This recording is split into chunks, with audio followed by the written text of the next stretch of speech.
Video kali ini kita akan belajar tentang energi potensial listrik dan potensial listrik. Yang pertama di energi potensial listrik dulu. Energi potensial listrik itu adalah banyaknya energi yang diperlukan untuk memindahkan muatan dari potensial satu ke potensial yang lain. Di sini ada muatan uji yang akan dipindahkan mendekati muatan sumber gitu ya. Nah, W-nya atau lambang dari energi potensial ini kita lambangkan dengan W. Itu adalah sebenarnya dari integral gaya terhadap jarak. Integral R1 sampai R2 F dr. Nah, hasil integralnya kita dapatkan negatif K Q1 Q2 1 per R2 dikurangi 1 per R1. Nah, jadi ini selisih ya dari jarak yang kedua dikurangi jarak yang pertama. Nah, jadi kita akan dapatkan hasil seperti ini. Jika dari hasil perhitungan mendapatkan hasil negatif, berarti itu membutuhkan energi untuk memindahkan muatan. Tapi kalau misalkan hasilnya positif, menandakan melepaskan energi untuk memindahkan muatan tersebut. Nah, karena gaya Coulomb ini termasuk gaya konservatif, jadi dia tidak melihat lintasan ya, tapi melihat posisi awal dan posisi akhir, maka jenis tanda positif atau negatif dari muatan itu harus dimasukkan ke dalam perhitungan. Untuk di kasus energi potensial kali ini. Videonya, kalau di gaya listrik sama medan listrik itu jenis muatannya hanya mempengaruhi oleh arah. Hanya mempengaruhi di arah saja. Jadi kalau gaya arahnya kalau positif negatif tarik menarik, kalau positif tolak menolak gitu ya. Kalau di medan listrik positif arah medannya keluar dari muatan, kalau negatif arah medannya masuk menuju muatan. Nah, tapi kalau di energi potensial sama nanti di potensial listrik itu jenis muatannya baik positif atau negatif dimasukkan ke dalam perhitungan. Jadi negatif Q-nya di sini nanti masukin jenisnya. Oke, dari sini kita dapat kesimpulan bahwa besar energi potensial itu adalah K Q1 Q2 per R. Nah, ini ya. Kalau misalkan memindahkan dari potensial satu ke potensial lain berarti nanti delta W nya kalau dari sini itu berarti kita hitung dulu W2 nya berapa dikurangi W1.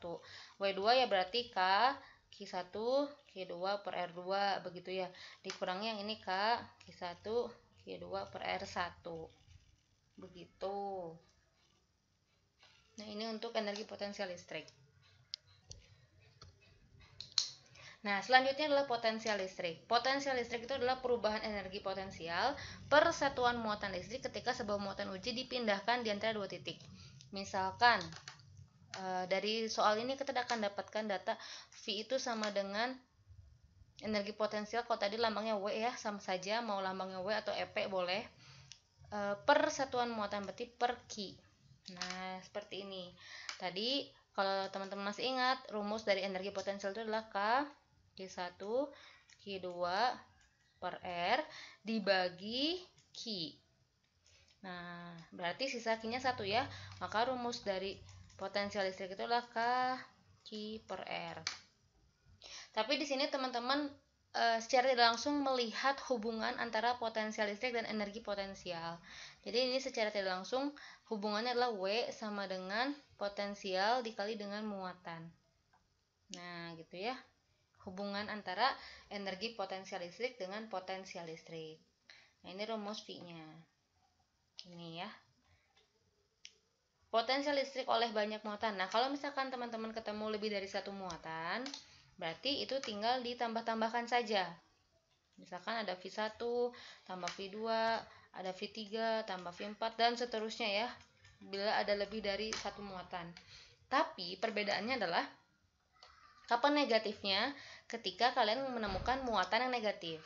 Jadi misalkan di sini Q1 per R1 tambah berarti di sini Q2 per R2 tambah Q3 per R3 dan seterusnya. Gitu. Tapi kalau misalkan nanti jenis Q-nya adalah negatif, masukin ke sini.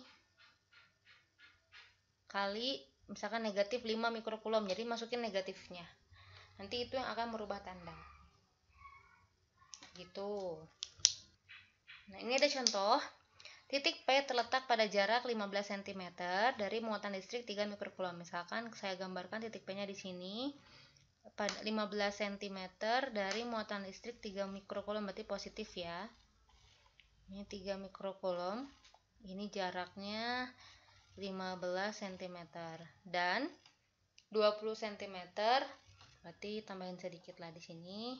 Ini muatan negatif 5 mikrocoulomb. Ini jaraknya 20 cm. Seperti itu. Tentukan potensial listrik di titik P yang dihasilkan oleh muatan pertama. Ini muatan pertama berarti ya. Ini muatan kedua. Dan oleh kedua muatan. Oke, masukin dulu data-datanya. 3 mikrocoulomb berarti 3 kali 10 min 6 coulomb. Q2-nya adalah min 5 mikrocoulomb, berarti min 5 kali 10 min 6 coulomb. R1-nya 15 cm, berarti 15 kali 10 min 2 meter. R2-nya berarti 20 cm sama dengan 20 kali 10 min 2 meter. Kita ubah dulu ke satuan internasional. Baik, ditanyanya V1, V2 dan V1 plus V2, maksudnya gabungan ya. Jawab. Baik, untuk yang A dulu, mencari V1 berarti K Q1 per R1. Berarti 9, 10 pangkat 9, Q1-nya 3 kali 10 min 6, jaraknya adalah 15, 10 min 2. Sama dengan, ini kita sederhanakan aja, 5, 9 dibagi 5, sama dengan 1,8 dikali 10 pangkat 5 volt. Nah, untuk opsi yang B, V2 sama dengan, berarti oleh K, Q2 per R2. K-nya masukin 9, 10 pangkat 9, muatan keduanya negatif 5, 10 min 6. Nah, masukin tanda negatifnya di sini. Per jaraknya 20 cm. Sama dengan 5 dibagi 20, ini 5 sama 20 ya 4. 9 dibagi 4, 2,25 kali 10 pangkat 5 volt. Nah, begitu. Lalu untuk gabungannya oleh 1 dan 2 itu adalah berarti V1 tambah V2 tambah, kalau misalnya lebih dari 2 berarti tambah V3 tambah V4 dan seterusnya. Di sini masukin 1,8 10 pangkat 5 ditambah negatif, oh di sini negatifnya ketinggalan. Nah, ini ada negatif ya. Negatif 2,25 10 pangkat 5. Jadi hasilnya adalah negatif 0,45. 10 pangkat 5 satuannya adalah volt. Nah, demikianlah tentang potensial listrik dan energi potensial listrik. Terima kasih telah menyaksikan video ini.